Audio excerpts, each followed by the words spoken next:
Eduardo, por la presentación. Efectivamente, soy Gabriela Sandoval, soy estudiante de doctorado de la Universidad Católica y trabajo conjuntamente con el profesor Manuel Galea y el profesor Reinaldo Arellano, y hoy les vengo a presentar un resumen del trabajo que hemos realizado, el cual está enfocado principalmente en la inferencia, modelos de regresión multivariada con errores de medición. En esta presentación voy a mostrar una introducción para saber por qué nos interesan estos modelos, hablar sobre la especificación y la estimación, lo que proponemos para realizar test de hipótesis, una aplicación para lo que hemos realizado y hablarles un breve resumen del trabajo que tenemos en progreso. Y finalmente, referencias para quienes estén interesados o interesadas en el tema. Aquí vamos a partir del supuesto de que cuando nosotros realizamos un análisis estadístico, nosotros creemos que nuestras variables están medidas de forma precisa, pero eso en realidad no siempre sucede en la práctica. Por ejemplo, algunas mediciones relacionadas con la salud, como pueden ser hábitos alimenticios, o exposición a sustancias químicas, o niveles de glucosa, presión sanguínea, entre otras, podrían verse afectadas por los problemas de error de medición. Ahora, es importante mencionar que el error de medición no se usa de forma consistente en la literatura, porque este podría ser inducido, o sea, por el instrumento que se usó, o por la persona que realizó la medición, o incluso puede ser que la variable de interés que nosotros tenemos sea difícil de observar, o incluso hasta imposible de medir, por la naturaleza o el costo que implique eso. Por lo tanto, de forma general, entendemos que existe un error de medición cuando no podemos observar exactamente la variable que es de interés. Para evitar o lidiar con este problema existen los modelos con error de medición. Algunos ejemplos son los modelos lineales y no lineales con errores en las variables, los modelos de regresión con errores de medición, modelos de estructura latente, modelos de ecuaciones simultáneas. Y se pueden ver varias aplicaciones de estos modelos en campos de investigación como la medicina, ciencias de la vida, econometría, psicometría también. Ya. Pero ¿qué pasa si los datos tienen error de medición? Carroll menciona que cuando los errores de medición están en las covariables, esto tiene tres efectos principales. Uno, que esto va a ocasionar sesgo en nuestras estimaciones de los parámetros del modelo. Dos, que vamos a tener una pérdida de poder estadístico para detectar las relaciones de interés. Y tres, que esto podría ocultar las características de los datos, lo cual dificultaría el análisis gráfico. En este gráfico que les muestro aquí, es un pequeño ejercicio de simulación en el cual se evidencia el problema de atenuación de la regresión lineal simple con error de medición. Esto es bastante conocido. Y en el gráfico de la izquierda tenemos el ajuste cuando X es el regresor verdadero, que nosotros no observamos. En el gráfico de la derecha, cuando tenemos X, que es nuestro regresor observado, pero que ignora el error de medición. Y como vemos, la pendiente en el gráfico de la derecha es menor. Existe un sesgo en la estimación de la pendiente. Esto en el caso de la regresión lineal simple, con una variable respuesta con un predictor. Pero ahora vamos a hablar del problema multivariado. Sí, la regresión univariada múltiple con error de medición se han analizado, principalmente bajo el supuesto de normalidad. Tanto desde el enfoque estructural, en el enfoque estructural nosotros vamos a suponer que las covariables tienen una distribución asociada. También se han analizado bajo el enfoque funcional. En el enfoque funcional las covariables se asumen como parámetros desconocidos. Tenemos aquí el modelo de parámetros incidentales. Bueno, y aquí algunas referencias base para iniciarse en el mundo de los modelos con error de medición.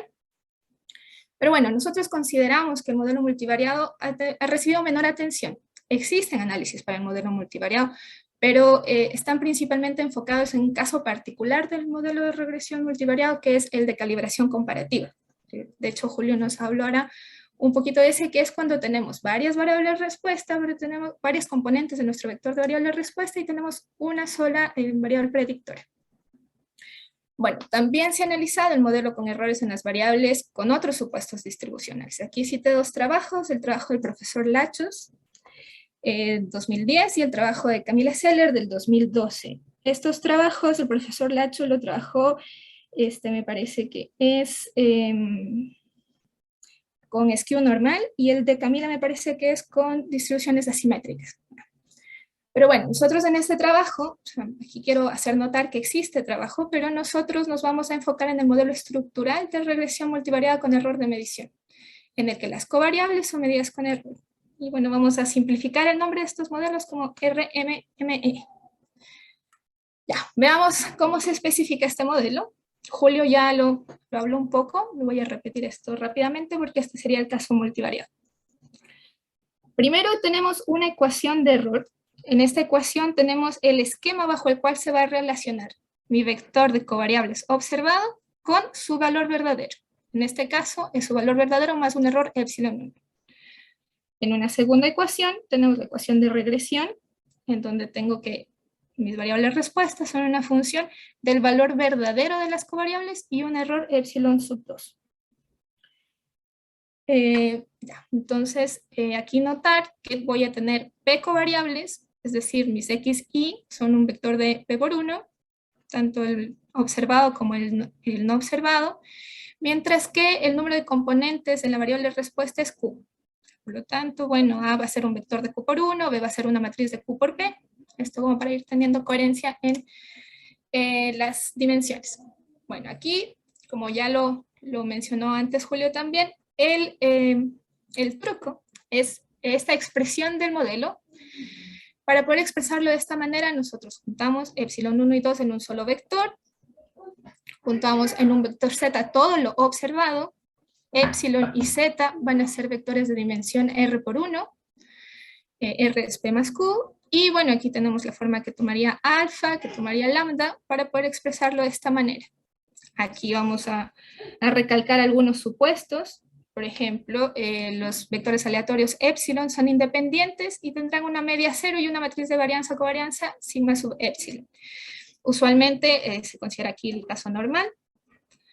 Los vectores aleatorios de x sub i, como les dije, estamos en el caso del modelo estructural, van a tener una distribución con media muy varianza sigma y también vamos a considerar la normal en un primer trabajo. Y bueno, lo importante, vamos a considerar que x y epsilon sub i son independientes. Ya con esto, aplicando propiedades de la normal, que estos son bastante convenientes, podemos llegar a que zi distribuye normal de esta manera. Aquí cabe recalcar que vamos a tener los casos particulares cuando el número de predictores es igual al número de variables respuesta, que es igual a 1, que es el modelo lineal clásico, de regresión lineal clásico, con errores en las variables, y también el caso en el que tengo una covariable y varios componentes en la variable de respuesta. En ese caso tenemos el modelo de calibración comparativa. Ya. Ahora pongamos frente a frente el modelo sin error de medición y el modelo con error de medición. Contrastemos sus diferencias. Cuando yo ignoro el error de medición, que es en la izquierda, yo tengo directamente mi ecuación de regresión. No hay una ecuación de error, como lo tengo en el caso de mi modelo con error de medición, y mi variable respuesta es una función de estas covariables que son fijas, bueno, también pueden ser aleatorias, pero hablemos del caso en que las x son fijas. Ya.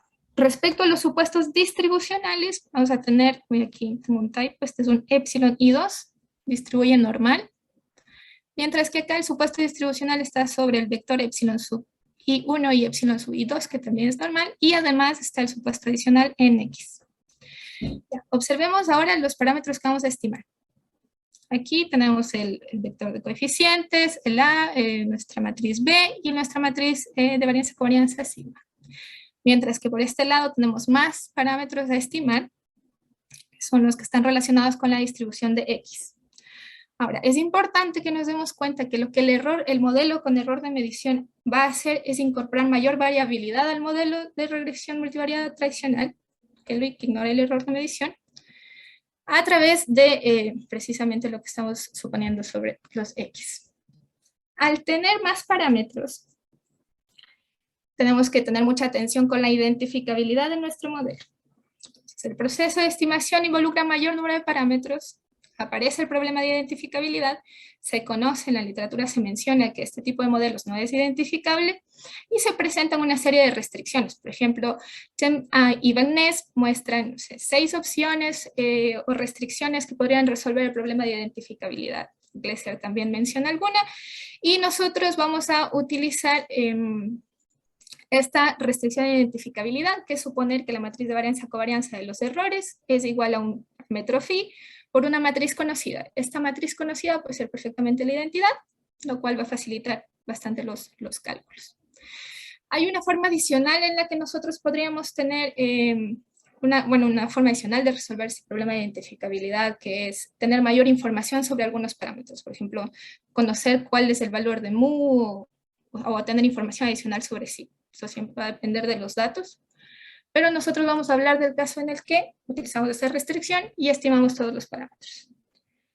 Como estamos utilizando la metodología de verosimilitud, ya lo he mencionado durante la mañana, el algoritmo EM es tradicionalmente bastante utilizado porque, especialmente en este caso, al combinarlo con la distribución normal, nos proporciona bastantes facilidades para su implementación. Entonces, aquí nuevamente el truco es colocar en un vector W lo que no observo y lo que observo. Aplicando propiedades de la normal, voy a poder determinar que este W también es normal. Y con eso tengo que las condicionales son normales. De lo observado dado lo no observado y de lo no observado dado lo observado. Aquí tenemos la media y la varianza de lo no observado dado lo observado, lo cual vamos a necesitarlo para el paso E. Bueno, para facilitar la implementación del algoritmo W, la densidad de W se puede escribir como el producto de estas dos, lo cual nos ayuda mucho. ¿Por qué? Porque mi vector de parámetros es teta. Teta va a estar todo lo que yo necesito estimar, y al escribirlo de esta forma yo puedo separar este vector teta en dos. Teta 1, que tiene estos tres parámetros, y teta 2, que solamente es función de estos dos. Y eso nos va a ayudar ampliamente en los cálculos y demás. Bueno, escribimos la función de log verosimilitud completa, como lo vemos en la ecuación 6, que también se puede dividir de esta manera. Y al tomar la esperanza de lo no observado dado lo observado, esto también nos va a quedar como la suma de dos funciones Q, y cada una de ellas en el paso M, al maximizarla, es bastante conveniente para los cálculos. Aspectos importantes del algoritmo M, los valores iniciales. A y B se inicializan con las estimaciones del modelo que ignora el error de medición, es decir, el modelo lineal multivariado que todos conocemos. Phi se considera como valor inicial 1, y mu y sigma se consideran media varianza muestral de las observaciones de las covariables. Ya, el criterio de convergencia en el algoritmo, este M va a iterar hasta que la diferencia de la verosimilitud del paso anterior y la del paso actual sean suficientemente pequeñas. Bueno, para continuar con el proceso de inferencia tenemos los errores estándar. Los errores estándar estamos utilizando, necesitamos aquí el vector de score para cada uno de los elementos de nuestro vector teta, que, bueno, después de usar varios resultados de cálculo matricial, podemos llegar a ¿qué es esto? Bueno, delta es la distancia Mahalanobis. Ahora, como tenemos el estimador máximo verosímil y si cumple el modelo y las condiciones de irregularidad apropiadas, el estimador va a cumplir la normalidad asintótica, con lo cual uno de los estimadores que nosotros podemos, dado que tenemos la función de score, uno de los estimadores de la información de Fisher que podemos obtener es esta, que es la empírica, y determinar la matriz de covarianza, y los errores estándar van a ser la raíz cuadrada de la diagonal de esta matriz que tenemos al final. Gaby, te quedan 2 minutos y medio, por favor. Ya, me aburro. Listo. Ahora, test de hipótesis. En el test de hipótesis estamos interesados en hipótesis de este tipo, hipótesis lineales. Sin embargo, al igual que en la regresión multivariada, estamos interesados en los parámetros. Entonces, vamos a particionar B de esta manera, un B1, un B2, y vamos a testear esta hipótesis. Es decir, vamos a ver la influencia que tienen las P1 primeras covariables en la función de media. ¿Por qué esto es importante? Porque el modelo completo lo podemos expresar de esta manera. Aquí tenemos las primeras covariables y las segundas P2 covariables. Y el modelo reducido, beta 1, los B1 van a ser 0, entonces nos queda de esta manera. Parece que es el mismo modelo, pero no. Ojo que aquí solamente estamos viendo la influencia de las covariables en la función de media, es decir, en 14. Ya, bueno, con eso el modelo reducido, convenientemente expresando esta matriz lambda R, etcétera, lo podemos expresar de esta manera, y concluimos que este modelo es anidado en el modelo completo, con lo cual pudimos calcular los test que comúnmente se utilizan en el contexto de máxima verosimilitud para muestras grandes. Y bueno, tenemos el test de razón de verosimilitud, tenemos el test de Wald, el test de score y el test gradiente. Tenemos una aplicación Utilizamos estos datos que están en Barnet del 69 porque son datos que han tenido análisis y nosotros queremos proporcionar una visión nueva, distinta tal vez. Estos datos tratan, perdón,